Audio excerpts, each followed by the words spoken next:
Welcome to Sri Sai Satcharita, chapter 18 and 19. In the last two chapters, Hemantpant described how a rich gentleman aspiring for quick Brahmatyan was treated by Baba. And now in these two chapters, he describes how Hemantpant himself was accepted and blessed by Baba, how Baba encouraged good thoughts and fructified them, and his teachings regarding self-improvement, slander, and remuneration for labor. Preliminary. It is a well-known fact that the Sadguru looks first to the qualification of his disciples and then gives them suitable instructions without unsettling their minds in the least, and leads them on towards a goal of self-realization. In this respect, some say that what the Sadguru teaches or instructs should not be divulged to others. They think that the instructions become useless if they are published. This view is not correct. The Sadguru is like a monsoon cloud. He pours down profusely, that is, scatters widely his nectar-like teachings. These we should enjoy and assimilate to our heart's content and then serve others with them without any reservation. This rule should apply not only to what he teaches in our waking state, but to the visions he gives us in our dreams. To quote an instance, Buddha Kaushik Rishi published in a celebrated Ram Raksha Stotra which he had seen in his dream. Like a loving mother forcing bitter but beneficial medicines down the throats of her children for the sake of their health, Sai Baba imparted spiritual instructions to his devotees. His method was not veiled or secret but quite open. The devotees who followed his instructions got their object.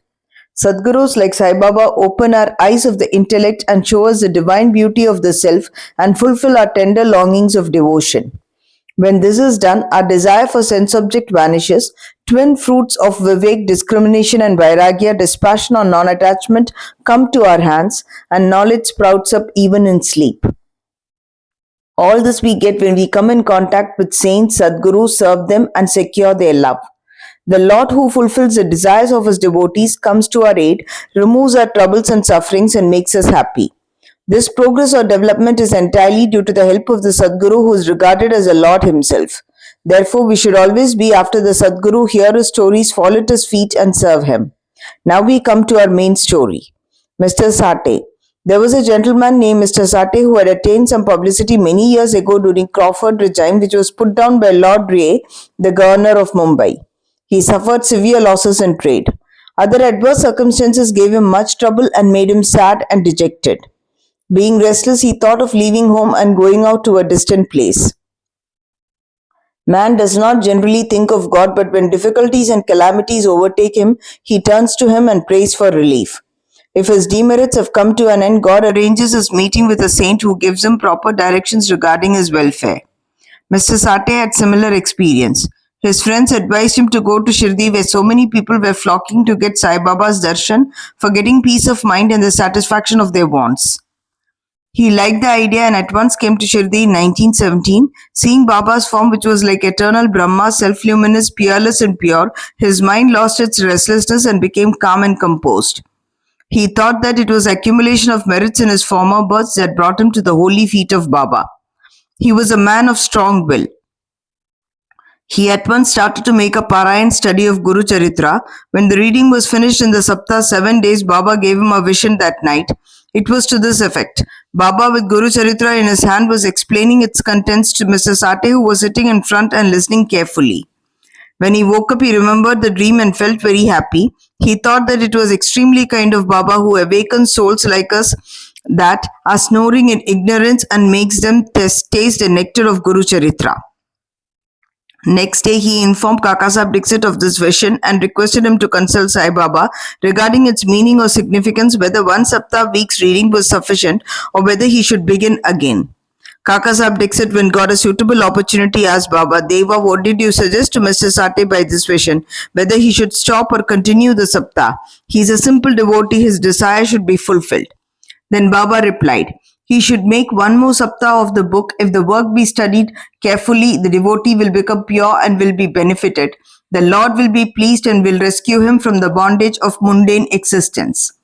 At this time, Hemantpant was present there.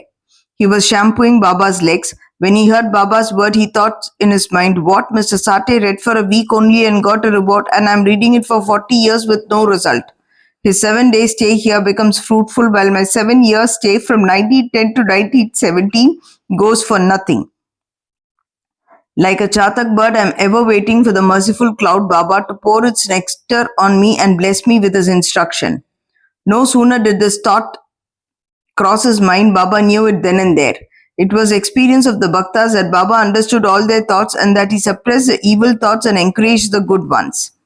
Reading Hemant Pant's mind, Baba at once asked him to get up, go to Shama, Madhavrao Deshpande, get from him ₹15 as dakshina, sit and chit-chat with him for a while and then return. Mercy dawned in Baba's mind and so he issued this order, and who could disobey Baba's order? Hemant Pant immediately left the masjid and came to Shama's house. He had just bathed and was wearing a dhotar. He came out and asked Hemant Pant, how is it that you're here now? It seems that you have come from the masjid. Why do you look restless and dejected? Why are you alone? Please sit and rest while I shall do my worship and return. In the meanwhile, you please take pan bida, leaves and betel nuts, etc. Let us then have a pleasant chat. After saying this, he went inside and Hemant Pant sat alone in the veranda.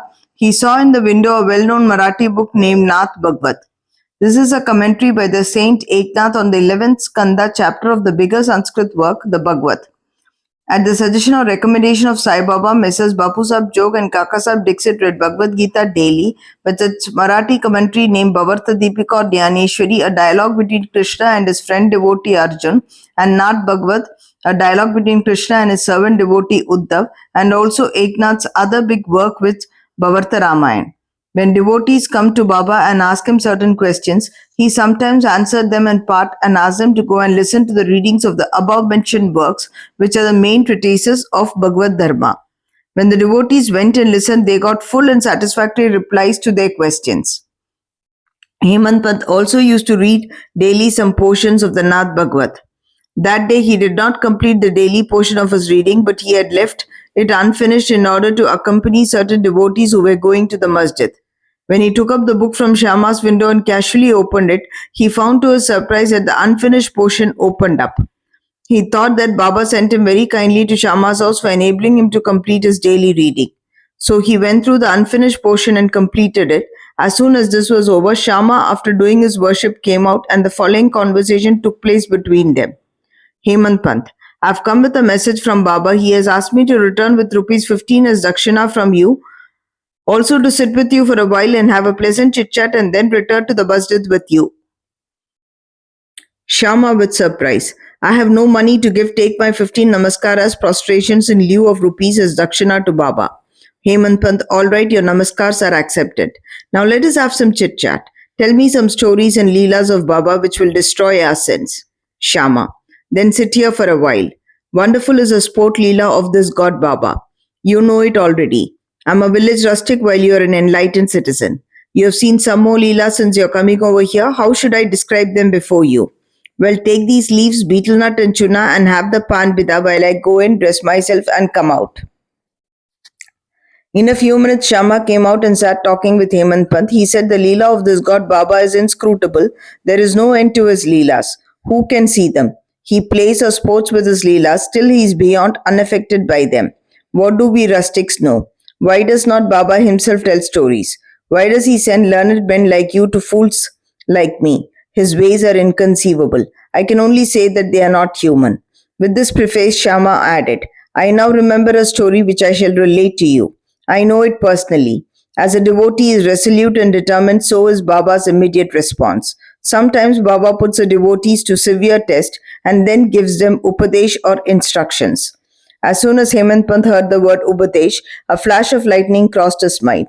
He at once remembered the story of Mr. Sate's Guru Charitra reading and thought that Baba might have sent him to Shama in order to give peace to his restless mind.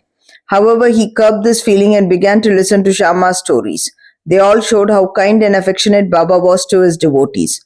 Hemant Pant began to feel joy on hearing all this.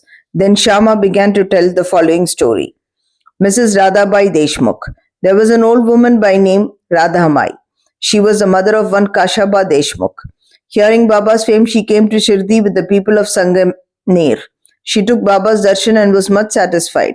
She loved Baba intimately and resolved in her mind that she should accept Baba as a guru and take some upadesh from him. She determined to fast herself unto death so long as Baba did not accept her and give her any upadesh or mantra. She stayed in a lodging and stopped taking any food or water for 3 days. I was frightened by this ordeal of the old woman and interceded with Baba on her behalf. I said, Deva, what is this that you have started? You draw so many persons here. You know that old lady. She is very obstinate and depends on you. She has resolved to fast unto death. If you don't accept and instruct her, if anything worse happens, people will blame you and say that Baba did not instruct her, and as a consequence, she met her death. So take some mercy on her, bless her, and instruct her. On seeing her determination, Baba sent for her and made her change her mind by addressing as follows: O mother, why do you have to subject yourself to unnecessary tortures? You are my mother and I am your child. Take pity on me and hear me through. I tell you my own story, which, if you listen carefully, will do you good. I had a guru. He was a great saint and most merciful. I served him long, very long, still he would not blow any mantra into my ears. I had a keen desire never to leave him but to stay with and serve him and at all costs receive some instructions from him. But he had his own way. He first got my head shaved and asked me for 2 paise as dakshina. I gave the same at once. You may say that as my guru was perfect, why should he ask for money and how should he be called desireless? The reply is that he never cared for coins. What had he to do with them? His 2 paise were firm faith and patience or perseverance. I gave these 2 paise to him and he was pleased. I resorted to my guru for 12 years. He brought me up. There was no dearth of food and clothing. He was full of love, or say he was love incarnate. How can I describe it? He loved me most. Rare is a guru like him. When I looked at him, it seemed as if he was in deep meditation, and then we both were filled with bliss. Night and day I gazed at him with no thought of hunger and thirst. Without him, I felt restless. I had no other subject to meditate upon, nor any other thing other than my guru to attend. He was my sole refuge. My mind was always fixed on him. This nishta, firm faith, is 1 paisa of dakshina. Saburi, patience or perseverance, is the other paisa. I waited patiently and served my guru. This saburi will ferry you across the sea of this mundane existence. Saburi removes all sins and afflictions, gets rid of calamities in various ways, and casts aside all fear and ultimately gives you success. Saburi is the mine of virtues, consort of good thought. Nishta, faith, and Saburi, patience, are like twin sisters loving each other very intimately. My guru never expected any other thing from me. He never neglected me but protected me at all times. I lived with him and was sometimes away from him, still I never left the absence of his love. Felt the absence of his love. He always protected me by his glance, just as a tortoise feeds her young ones, whether they are near her or away from her on the other side of the bank, by her loving glances. O mother, my guru never taught me any mantra, then how shall I blow any mantra in your ears? Just remember that Guru's tortoise-like loving glance gives us happiness. Do not try to get mantra or upadesh from anybody. Make me the sole object of your thoughts and actions, and you will no doubt attain Paramartha, the spiritual goal of life. Look at me wholeheartedly, and I in turn look at you. Sitting in this masjid, I speak the truth, nothing but the truth. No sadhana or proficiency in the 6 shastras is necessary. Have faith and confidence in your Guru. Believe that Guru is the sole actor or doer. Blessed is he who knows the greatness of his Guru and thinks him to be Hari, Hara, and Brahma, Trimurti incarnate. Instructed in this way, the old lady was convinced. She bowed to Baba and gave up her fast. Hearing the story carefully and attentively and marking its significance and appropriateness, Hemant Pant was most agreeably surprised. On seeing this wonderful Leela of Baba, he was moved from top to toe. He was overflowing with joy. His throat was choked and he was not able to utter a single word. Shama, on seeing him in this condition, asked him, "What is the matter with you? Why are you so silent? How shall I describe the innumerable Leelas of Baba?" Just at this time, the bell in the masjid began to ring, proclaiming that the noon worship and aarti ceremony had begun. Therefore, Shama and Hemant Pant hurried to the masjid. Bapu Sahib Jog had just started the worship. Women were up in the masjid and men were standing below in the open courtyard, and they were all singing the aarti in chorus to the accompaniment of drums. Shama went up, pulling Hemant Pant with him. He sat to the right and Hemant Pant in front of Baba. On seeing them, Baba asked Hemant Pant to give the dakshina brought from Shama. He replied that Shama gave namaskaras in lieu of rupees and that he was there in person. Baba said, "All right, now let me know whether you both had a chit chat, and if so, tell me all that you talked about." Not minding the sounds of the bell, the drum, and the chorus songs, Hemant Pant was eager to tell Baba what they had talked about and started to narrate it. Baba was also anxious to hear, and so he left the bolster and leaned forward. Hemant Pant said all that they talked about was very pleasant, especially the story of the old lady was most wonderful, and that on hearing it, he thought that his Leela was inexplicable, and under the guise of that story, he really blessed him. Baba then said, "Wonderful is the story. How were you blessed? I would like to know everything in detail from you, so tell me all about it." Then Hemant Pant related in full the story which he had heard a little while before and which he had made a lasting impression on his mind. Hearing this, Baba was much pleased and asked him, "Did the story strike you and did you catch its significance?" He replied, "Yes, Baba. The restlessness of my mind has vanished and I have got true peace and rest and come to know the true path." Then Baba spoke as follows: "My method is quite unique. Remember well this one story and it will be very useful. To get the knowledge realization of the self, dhyan meditation is necessary. If you practice it continuously, the rutti subtle thoughts will be pacified. Being quite desireless, you should meditate on God who is in all the creatures, and when the mind is concentrated, the goal will be achieved. Meditate always on my formless nature, which is knowledge incarnate, consciousness, and bliss. If you cannot do this, meditate on my form from top to toe, as you see here day and night. As you go on doing this, your rittis will be single pointed, and the distinction between the dhyata, meditator, dhyana, act of meditation, and dhyeya, thing meditated upon, will be lost, and the meditator will be one with the consciousness and be merged in the Brahma. The mother tortoise is on the bank of the river and her young ones are on the other. She gives neither milk nor warmth to them. Her mere loving glance gives them nutrition. The young ones do nothing but remember, meditate upon their mother. The tortoise glanced to the young ones, the only source of sustenance and happiness. Similar is the relation between the Guru and the disciples. When Baba uttered these words, the chorus of the Aarti songs was over, and all cried out loudly in unison, "Victory be to our Sadguru Sai Maharaj, whose pure consciousness, knowledge, and bliss." Dear readers, let us imagine that we are at this time standing amongst the crowd in the masjid, and let us join them in this Jai Jaikar. After the Aarti ceremony was over, Prasad was distributed. Bapu Sahib Jog came forward as usual, and after saluting Baba, gave into his palm a handful of sugar candy. Baba pushed all this into the hands of Hemant Pant and said to him, "If you take this story to heart and remember it well, your state will be sweet as a sugar candy. All your desires will be fulfilled and you'll be happy." Hemant Pant bowed down to Baba and implored, "Do favor me like this, bless and protect me always." Baba replied, "Hear the story, meditate on it, and assimilate its spirit. Then you will always remember and meditate on the Lord who will manifest himself to you."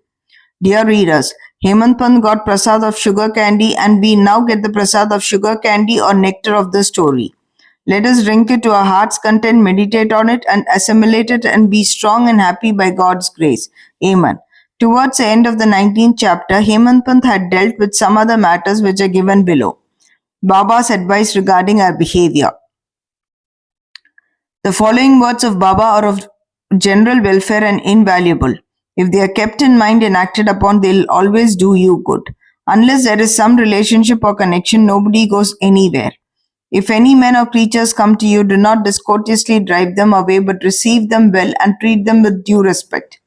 Sri Hari, God will be certainly pleased if you give water to the thirsty, bread to the hungry, clothes to the naked, and your varada to strangers for resting. If anybody wants any money from you and you are not inclined to give, do not give, but do not bark at him like a dog.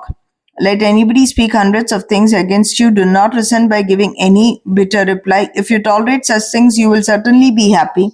Let the world go topsy-turvy. You remain where you are, standing in your own place. Look on calmly at the show of all things passing before you.